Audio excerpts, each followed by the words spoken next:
అటు పోతానా కానీ 2 చుట్టాలు పడకరా. చుట్టాలు కదా ముసలాడా, నీ పాడే కట్టెలు పట్టుకోతా. ఎట్లా దగ్గరకు వచ్చినావు? చుట్టాలు ఉన్నారు. పోయేది తాత పోయి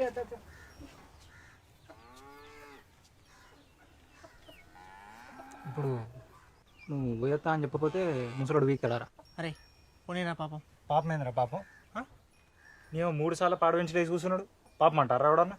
అరే ఏమైందిరా ఇప్పుడు? ఏమైంది లేదు, ఏం లేదు. నేను పాస్ అయ్యాక నువ్వు మా ఇంటికి రావద్దు. అది కాదు, నేను పాస్ అయ్యాక నువ్వు రావద్దు.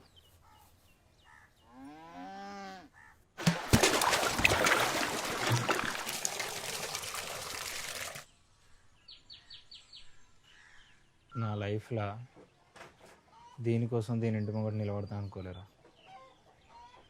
ఎవ్వరు లేనట్టు పోయి కంత్రి దాని దగ్గర తీసుకొచ్చినావు.